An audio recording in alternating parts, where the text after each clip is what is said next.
UPSC connect में आप सबका स्वागत है।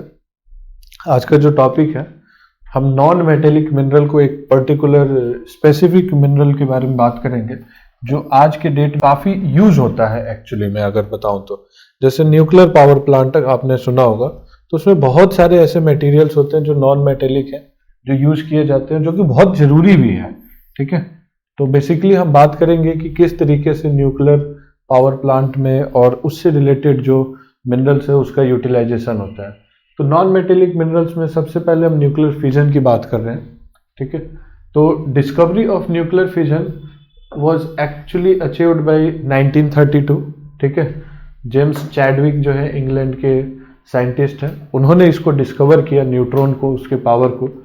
Fission of heavy elements was discovered by 38। ये जर्मन ओटो हैन जो है वो और फ्रिज स्ट्रेसमैन ने इसको डिस्कवर किया। Then it was explained theoretically in 1939 by Lise Meitner and Otto Robert Frisch. तो ये अलग अलग लेवल पे एक सीक्वेंस में जो है वो इसका डेवलपमेंट हो रहा था। बट 1930s के बाद हम ये मान सकते हैं कि न्यूक्लियर प्रोजेक्ट और जो एटम से रिलेटेड जो पार्टिकल्स हैं उनके बीच, उनके बारे में डिस्कवरी डेवलपमेंट ज़्यादा एकदम से स्टार्ट हो गया। ये टाइम भी था, अगर आप हिस्ट्री को देखेंगे तो कंपटीशन वाला।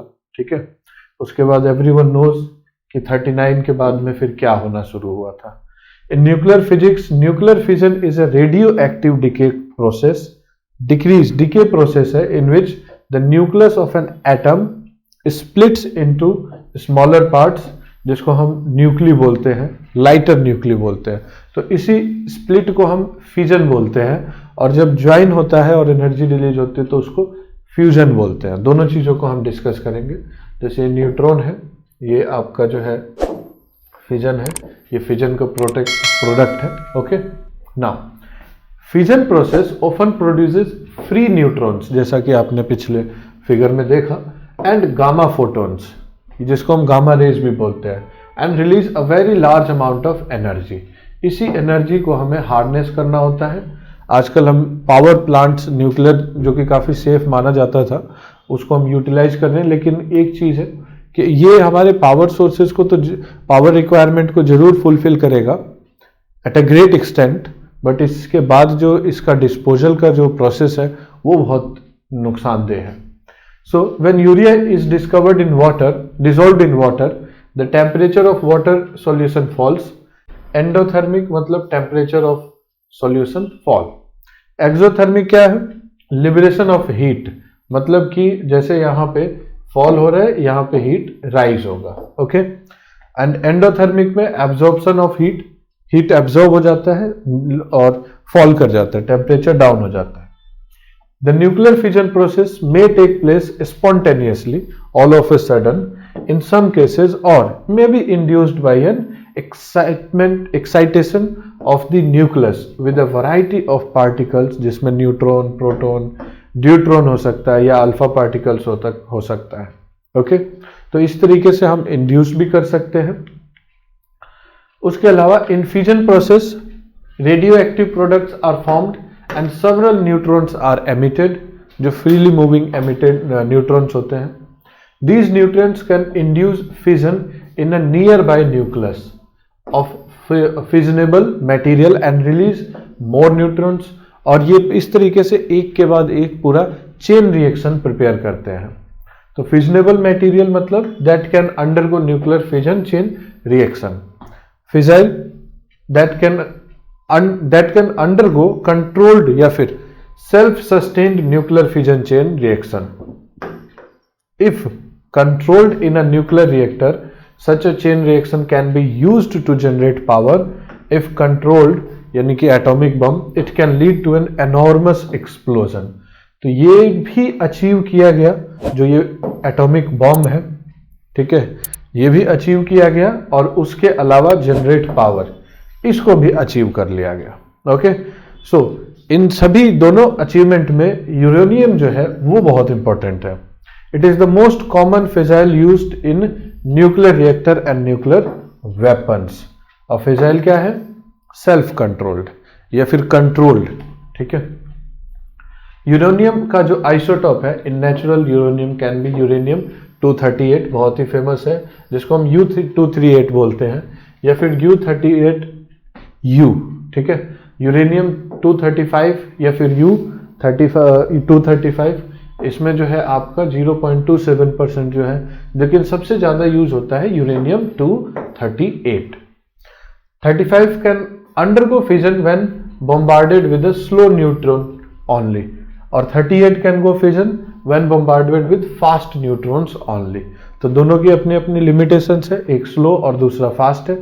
The nuclei of other heavy metals such as thorium also feasible but with fast neutrons.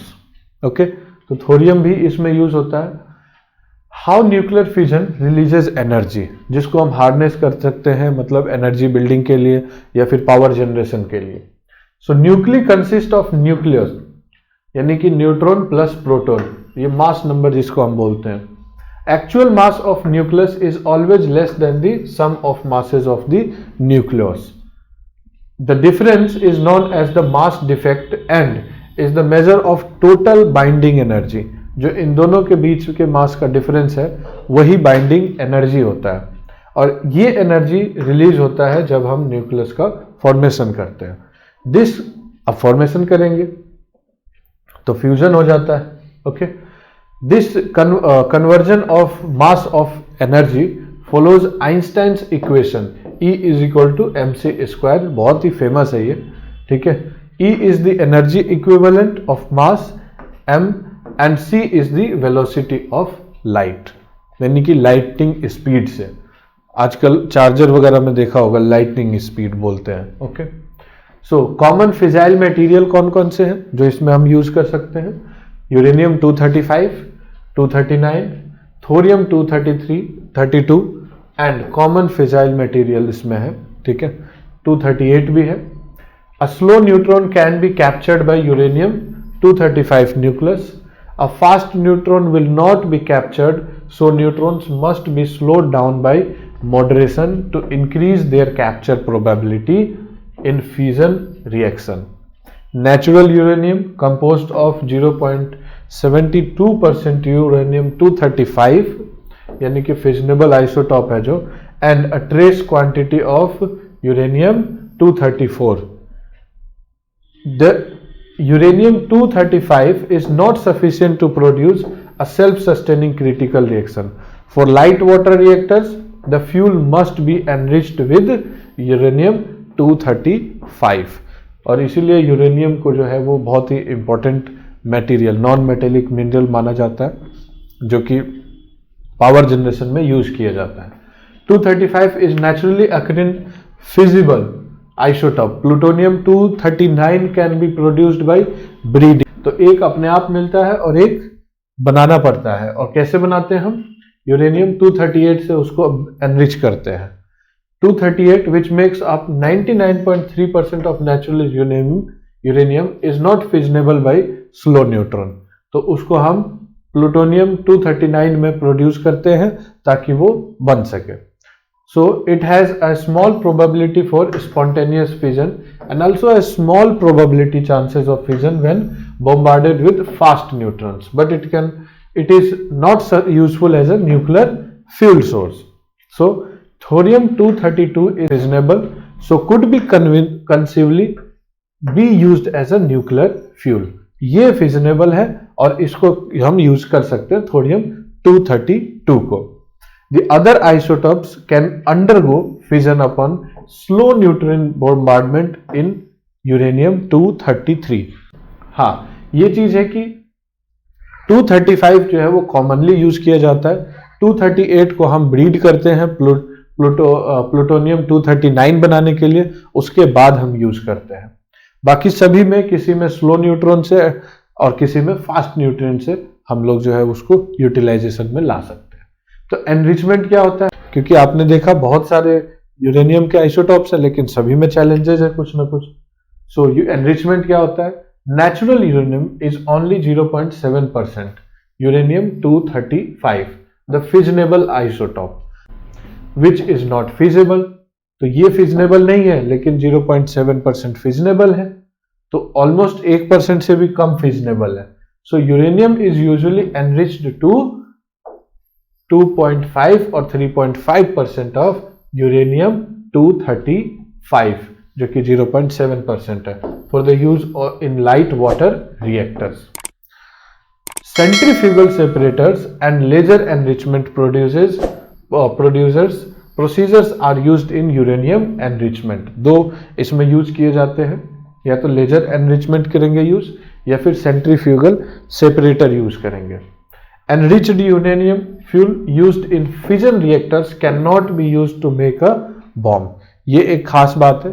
इसलिए आप देखेंगे कि बहुत सारे कई बार क्वेश्चन उठते हैं कि भाई अगर किसी ने न्यूक्लियर पावर प्लांट के बहाने लोग क्यों बम बनाने की शुरुआत कर लेते हैं.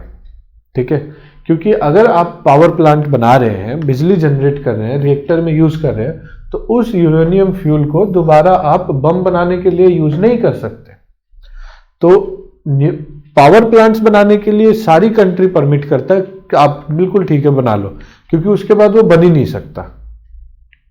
तो कुछ कंट्रीज क्या करती है, पावर प्लांट के बहाने बम बनाना शुरू कर देती हैं.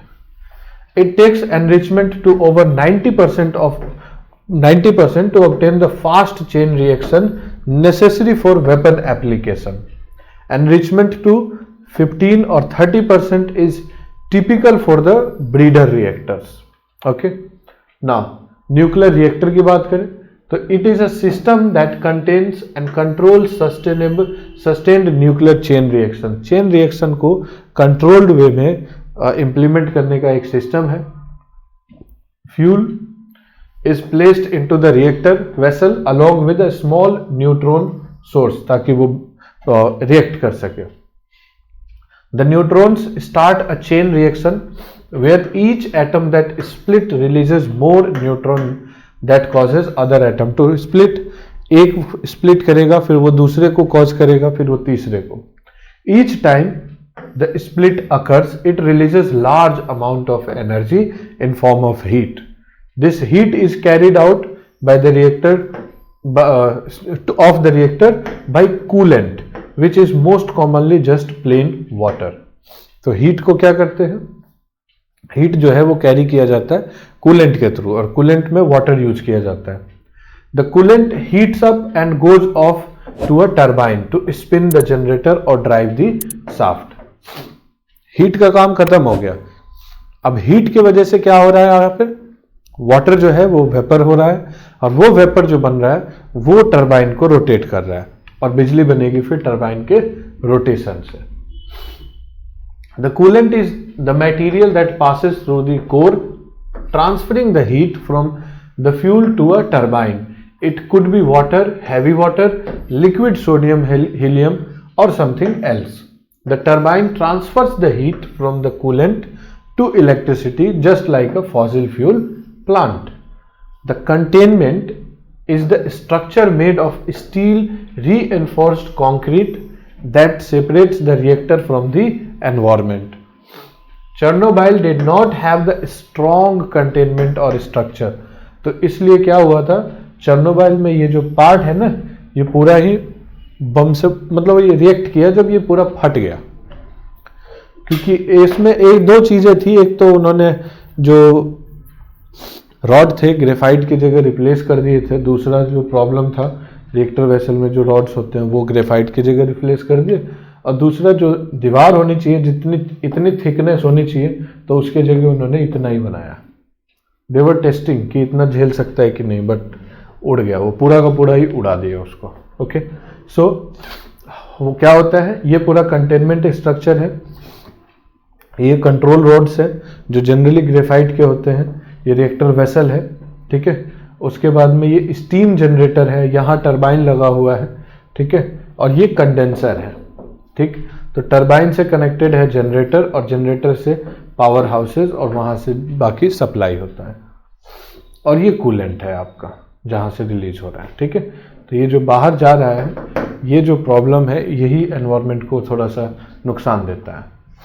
अ nuclear reactor coolant, usually water or molten salt, is circulated past the reactor core to absorb the heat that is generated The heat is carried away from the reactor and is then used to generate steam. और फिर ये steam जो है वो turbine को rotate करता है. Neutron moderator क्या होता है? It is medium that reduces the speed of fast moving neutron, thereby turning them into a thermal neutron capable of sustaining a nuclear chain reaction. When a large fissile atomic nucleus such as uranium-235 and plutonium-239, जो कि uranium-238 से बनाया हुआ है, absorbs a neutron and it may undergo nuclear fission again. The heavy nucleus split into two or more lighter nucleus and fissure, फिर उसके बाद में एक के बाद एक चेन रिएक्शन होता है और भी उसी बीच में गामा रेज जो है वो रिलीज होता है. A portion of these neutrons may later be absorbed by the other fissile atoms and trigger further fission events. इसी को चेन रिएक्शन बोलते हैं. To control such chain reaction, neutron poisons and neutron moderators can change the portion of neutrons that will go and cause more fission. ये continue ना रहे तो इसके लिए हम दो चीजें यूज करते हैं. ठीक है, पहला है न्यूट्रॉन मॉडरेटर और दूसरा न्यूट्रॉन पॉइजन. इसको हम इंडिविजुअली अभी आगे पढ़ेंगे. Commonly used moderator include regular यानी कि light water in 74.8% of the world's reactor, यही यूज किया जाता है. दूसरा सॉलिड ग्रेफाइट जिसमें दुनिया में 20% यूज किया जाता है. And then heavy water 5% reactors and beryllium. तो बेरिलियम सबसे लास्ट में है, न्यू टेक्नोलॉजी है, बेरिलियम नया चीज है. कंट्रोल रोड्स या फिर रिएक्टिविटी कंट्रोल कैसे किया जाता है? ठीक है, the power output of reactor is adjusted by controlling how many neutrons are able to create more fusion. Control rods are made of neutron poison and used to absorb neutron.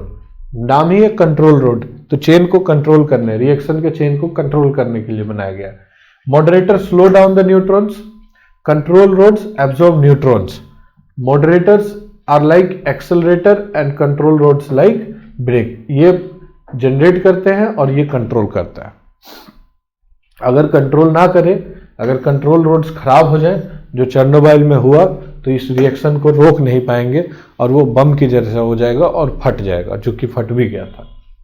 Absorbing more neutrons in a controlled rod means that there are few neutrons available to cause fission. So, pushing the control rod deeper into the reactor will reduce its power output and extracting the control rod will increase it. और Chernobyl में हुआ क्या था कि ये जो rods थे उसको कम कर दिया गया था. तो एक्सट्रैक्टिंग मतलब निकाल लेना. तो 10 के जगह पे 5 यूज करोगे तो क्या होगा? रिएक्शन इंक्रीज कर जाएगा. Control rods are composed of chemical elements such as boron, silver, फिर उसके बाद में इंडियम या फिर कैडमियम. ग्रेफाइट का भी यूज करते हैं. Critical mass. It is the smallest amount of fissile material needed for a sustained nuclear chain reaction. This mass is fissile material depends upon its nuclear properties, its density, shape, its enrichment, purity and temperature, and also its surrounding. When a nuclear chain reaction in a mass of fissile material is self-sustaining, the mass is said to be in a critical state, in which there is no increase or decrease in power, temperature or neutral population. Criticality क्या होता है? It is nuclear term that refers to the balance of neutrons in a system. In a system means in a nuclear reactor. Balance of neutrons can be achieved using moderators and control rods. अगर ये दोनों खराब हुए तो फिर नहीं, control नहीं हो पाएगा. Subcritical refers to the system where the loss rate of neutrons is greater than the production rate of neutrons, and therefore the neutrons population decreases as time goes on. Supercritical refers to a system where the production rate of neutrons is greater than the loss rate of neutrons, and therefore neutrons population increases. When the neutron population remains constant, this means there is a perfect balance between production rate and loss rate, and the nuclear system is said to be critical. When reactor is starting up, the neutrons population is increased slowly in a controlled manner so that more neutrons are produced than are lost, and the nuclear reactor becomes supercritical in that condition. When the desired power level is achieved, जितना चाहिए होता है, the nuclear reactor is placed into a critical configuration to keep the neutron population and power constant. अगर बढ़ता ही रहेगा तो फिर वो भी फट जाएगा. Finally, during shutdown, the reactor is placed in a subcritical configuration so that the population and the power both decreases. Therefore, when a reactor is said to have gone critical, it means actually it is a stable configuration producing a constant power. ना तो बढ़ रहा है ना घट रहा है. So in short, supercritical means like a car is accelerating, बहुत तेजी से बढ़ रहा है. Critical में it is going at a constant speed, and subcritical का मतलब it is slowing down. This was some basics regarding nuclear fissions.